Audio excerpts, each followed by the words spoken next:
There was a young man named Daniel. Daniel didn't grow up in peace. He grew up in shouting, in slammed doors, in broken promises, in a house where love felt like something other families had. His father was harsh, cold, sometimes cruel with words that cut deeper than sticks ever could. His mother, present, but tired, defeated, silent. Daniel learned something very early in life. Don't trust people. By the time he was 15, he had already decided something dangerous. The world was unfair, and people could not be trusted. But Daniel had a trade. He was a welder. While other boys were chasing trends and quick money, Daniel was learning how to bend iron with fire. Sparks flying, sweat dripping, hands rough before he turned 20. But inside him, there was more fire than in the workshop. He hated his father. He hated the way he grew up. He hated seeing other people laugh easily. He hated successful people. He hated happy families.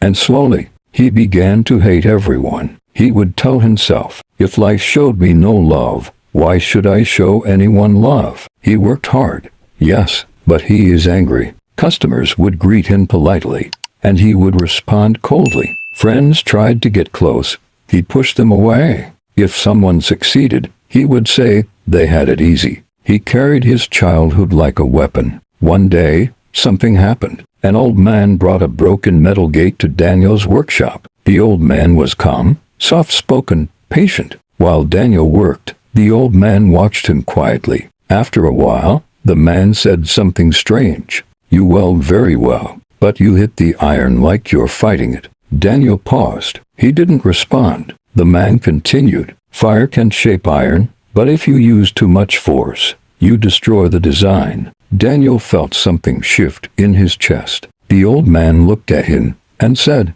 Who hurt you so badly that you're fighting the whole world? Silence. For the first time, Daniel couldn't hide behind anger. The old man told him something that changed everything. Your parents may have given you pain, but it is your responsibility not to pass it on. That sentence followed Daniel home. That night, he thought about his father. He remembered the shouting, the insults, the pressure. But then, he remembered something else. He remembered seeing his father come home tired. He remembered hearing stories about how his father grew up even poorer. He remembered that maybe, just maybe, his father was also a wounded boy who never healed. And for the first time, Daniel asked himself, Am I becoming the same thing I hate? The truth hit hard. His father used anger to survive, and now Daniel was doing the same. Days passed. Daniel started noticing his behavior. He noticed how he snapped at customers, how he looked at happy people with jealousy, how he kept replaying old memories like they were happening today. And then he realized something powerful. Pain explains behavior, but it does not excuse becoming bitter. He made a decision, not to forgive immediately, not to forget, but to stop bleeding on people who didn't cut him. He started changing small things. When customers greeted him, he responded properly. When someone succeeded, he forced himself to say, Well done. When anger rose in his chest, he paused before speaking. It wasn't easy. Some days he failed. Some days he still felt the old rage. But slowly, his workshop changed. More customers came. People recommended him. He got bigger contracts. But the biggest change wasn't money. It was peace. One evening, his father visited his workshop. Older now, weaker, quieter. They stood in silence, years of pain between them. His father finally said, I didn't know how to be better. That was it.